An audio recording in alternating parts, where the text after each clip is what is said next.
시편 15편은 성도들이 성전에 예배하러 들어가면서 자신을 점검하고 또 그 노래에 비추어 자신을 새롭게 하던 그런 지혜의 노래였습니다.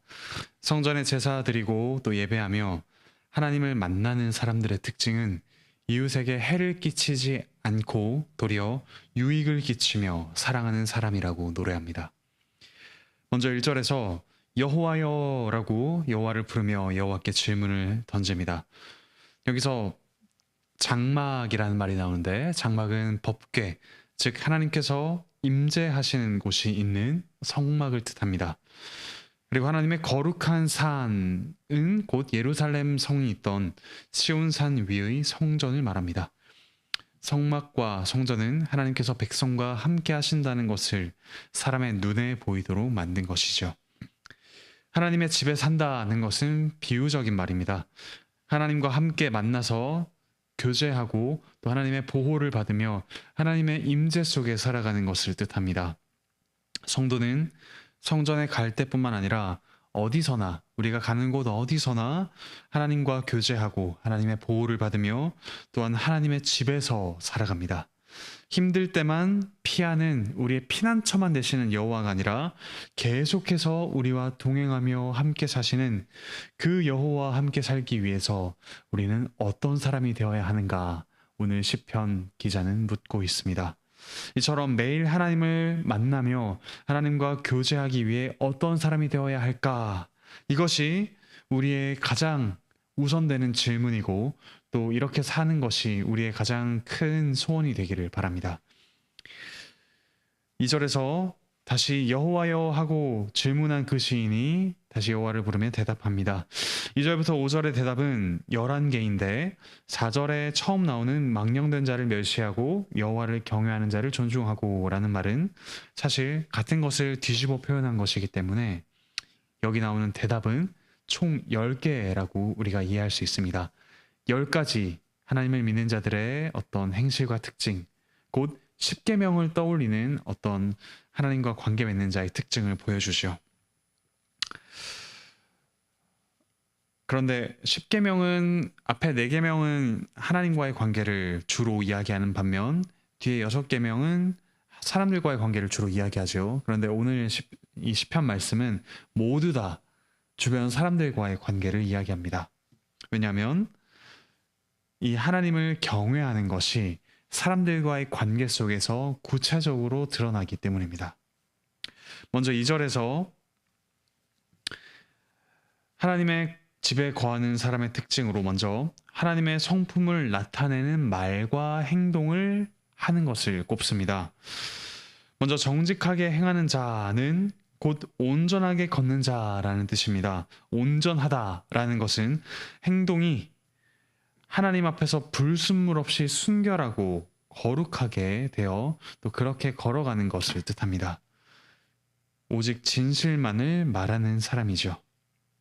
의를 행하는 것 역시 하나님과의 특별한 관계라는 의 속에 있기 때문에 그런 하나님의 의로우심을 드러내는 자라는 뜻입니다. 또한 마음에 하나님에 대한 신실한 믿음의 고백이 있고 사람들에게 말할 때 거짓이 아니라 진실만을 말하는 자 역시 하나님의 집에 거하는 자의 특징입니다.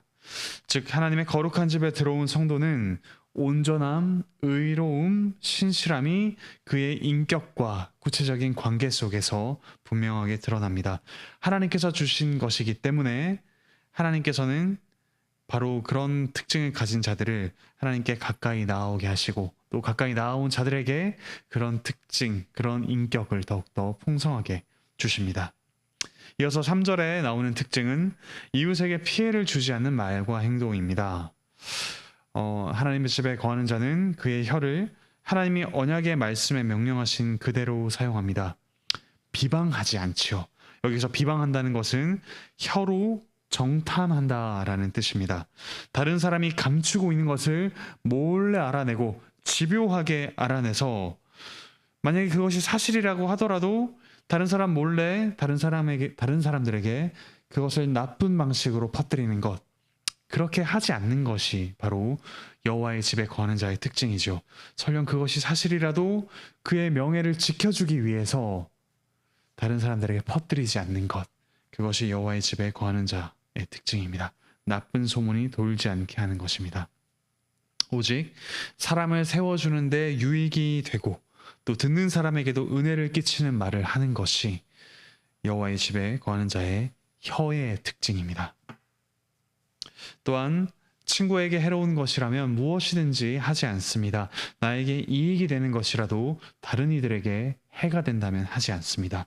특별히 말로써 그렇게 하지 않는 것이지요. 다른 사람들의 명예를 지켜주는 행동을 하는 것입니다.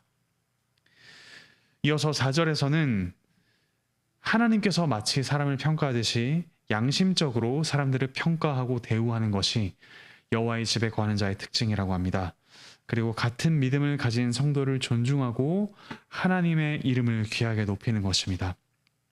여기서 망령된 자라고 번역된 말은 하나님께 버림받은 자라는 뜻입니다. 하나님께서 버린 사람들, 그런 사람들을 우리가 보면서 저 사람은 하나님이 버린 사람이야 라며 똑같이 무시하고 멸시하며 모독하라는 뜻이 아닙니다. 죄인들 역시 우리가 인권을 존중하고 존귀하게 대하지요. 다만 그런 악한 삶의 방식을 우리는 멸시합니다. 악한 일을 하여 하나님께 버림받은 사람과 친해져서 그들을 통해 이익을 보려고 하는 것은, 그들의 행동에 동조하는 것은 우리가 간접적으로 하나님을 조롱하는 것과 같습니다. 하나님의 거룩한 집에 사는 성도는 여호와를 경외하는 자를 존중합니다. 그리고 그를 영광스럽게 높입니다.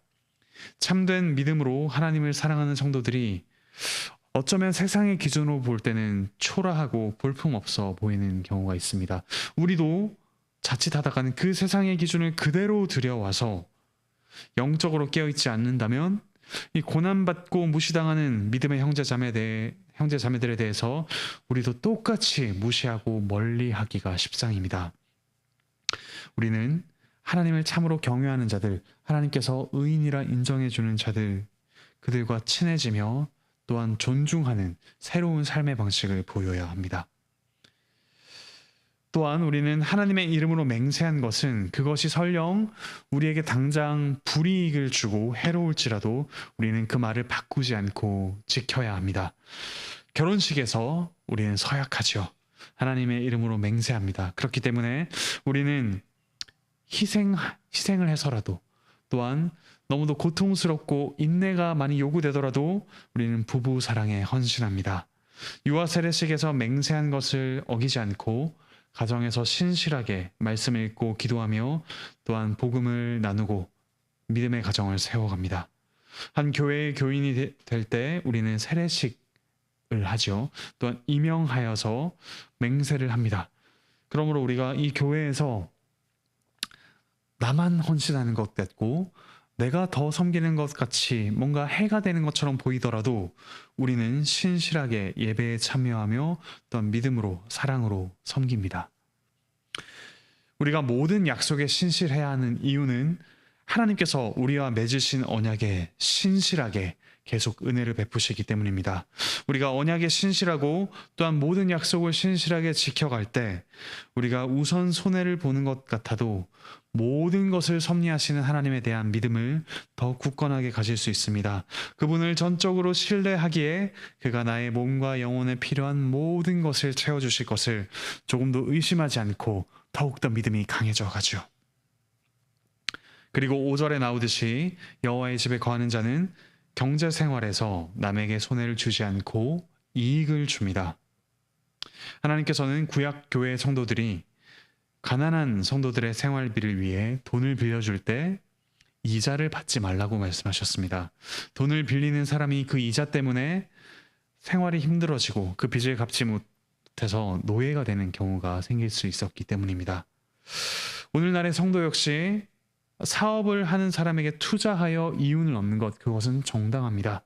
또한 저축하여 이자를 받는 것도 정당하지요. 하지만 특별한 어려움 때문에 생계가 힘든 성도들, 그들을 위해서는 교회가 함께 헌금을 하고 그들의 생활을 도와주는 것, 그 이자를 요구하지 않는 것이 참으로 하나님의 거룩한 나라에 합당한 일입니다. 또한 뇌물을 받고 무죄한 자에게 부당한 증언을 하거나 손해를 끼치지 않지요. 하나님의 새로운 나라에 사는 성도들은 모든 사람에게 경제적 해를 끼치지 않을 뿐만 아니라 유익을 주어야 합니다. 특히 가난하고 또 주변에 도와줄 사람이 없는 이들에게 우리는 도움을 선뜻 줍니다. 그리고 그들이 경제적으로 자립하여 자신들의 직분을 다할 수 있도록 도와야 합니다. 주님께서 말씀하시길 가난한 자들은 항상 우리와 함께 있습니다. 그러므로 우리는 모두 땀 흘려 일해서 다른 사람을 도울 수 있을 정도로 우리가 경제력을 갖추고 또한 저축해야 합니다. 우리 교회의 어린이들 역시 부지런하고 또한 부지런히 식사하고 건강하고 품위 있는 직업을 가지도록 열심히 공부하고 준비할 사명이 있죠. 우리에게는 우리의 생계를 넘어 다른 이들의 생계를 위해 도움을 줄 수 있도록 열심히 일해야 할 사명이 있습니다. 그런데 이처럼 여호와의 집에 거하는 자가 가지는 특징을 모두 가지고 항상 그렇게 살기는 너무나도 힘이 듭니다. 때로는 다른 사람들과 똑같이 남을 비방하고 또는 우리의 이익을 위해서 다른 이들에게 손해를 끼치는 것도 하고 싶은 그런 유혹을 받을 때가 있습니다. 하지만 이 유혹과 수고를 이기고 거룩하게 살아가는 삶을 하나님께서 복 주시겠다고 말씀하십니다. 시편에서는 성도들이 흔들리고 그러므로 하나님께 도움을 구하며 탄식하는 경우가 많이 나옵니다. 의인에게는 분명히 고난이 있습니다. 하지만 1절에서 이야기했듯이 성도는 여호와의 장막에 여호와께서 임재하시는 곳에 살기 때문에 궁극적으로 흔들리지 않습니다. 이 눈물 골짜기 같은 세상에서 당하게 하시는 어떠한 악도 합력하여 선을 이루게 하실 것을 나는 조금도 의심하지 않습니다. 라며 이 하이델베르크 요리문답에 나오는 고백을 우리가 그대로 고백할 수 있죠. 왜 그렇습니까? 오늘 이 시편에 나온 모든 특징을 가지신 바로 그분, 우리 주 예수 그리스도께서 마치 하나님께 버림받고 하나님과 떨어져 있는 것처럼 보였지만 그분은 온전히 이렇게 사심으로 하나님께 높임받은 바 되시고 지금 하나님 보좌 우편에 하나님과 함께 계십니다. 그리고 그렇게 살지 못하는 우리를 도우시기 위해 성령님을 보내시고 그분이 이루신 모든 것들이 마치 우리가 행한 것처럼 여겨지게 만들어 주십니다. 그 복음 안에서 이미 하나님과 함께 살고 있는 우리는 새하늘과 새 땅, 그분과 영원히 살 곳을 내다보며 오늘 주님을 닮아 살아갑니다. 사랑하는 형제자매 여러분, 이러한 성품을 가진 사람들만이 가득한 곳, 바로 이러한 성품을 가진 사람들과 영원히 사는 곳이 바로 하나님과 함께 사는 집, 새하늘과 새 땅, 그리고 오늘날 그렇게 살아가도록 힘쓰는 이들이 가득한 곳이 바로 교회입니다. 무엇보다 이러한 성품을 온전히 가지신 주님과 함께 사는 곳이 새하늘과 새 땅입니다. 그리고 그 주님은 지금 예배 가운데 또한 우리 가운데 함께 하십니다. 그 주님과 동행하면서 이 복된 영원한 삶을 이 유한한 삶 속에서 한껏 누리며 또한 인내하며 즐거워하며 살아가도록 하나님께 간구합시다. 그런 기쁨을 누리는 우리 모두가 되기를 바라고 축복합니다. 기도하시겠습니다. 하늘에 계신 우리 아버지 하나님, 저희를 하나님과 함께 살도록 불러주시니 감사합니다. 하나님과 함께 사는 이들의 아름다운 특징들을 이렇게 저희에게 말씀으로 알려주시니 감사합니다. 이런 성품을 가진 자로 저희가 온전하게 변화해가고 또한 이런 성품을 가진 자들만이 함께하는, 아니 이러한 성품을 온전하게 가지신 주님과 함께하는 새하늘과 새 땅을 저희가 바라보며 소망하며 오늘 그 삶을 누리게 하여 주시옵소서. 교회에서 이 영원한 현실을 함께 확인하며 누리며 또 그렇게 살도록 서로 독려하는 믿음의 성장이 있을 수 있도록 주님 저희 교회 가운데 복을 내려 주시옵소서. 몸과 마음에 고통받는 이들 주께서 회복시켜 주시옵소서. 직장과 가정과 학교와 삶터에서 이처럼 주님과 동행하는 삶을 살기를 원하는 이들에게 힘과 지혜와 능력과 사랑과 인내를 더하여 주시옵소서. 유해신 목사님 안식월 중에 있습니다. 주님께서 회복시켜 주시고 주님의 집에 거하는 기쁨과 또한 그와 같은 특징을 가진 자로 교회를 빚어갈 수 있도록 주께서 힘과 능력을 더하여 주시옵소서. 감사드리며 예수 그리스도의 이름으로 기도합니다. 아멘.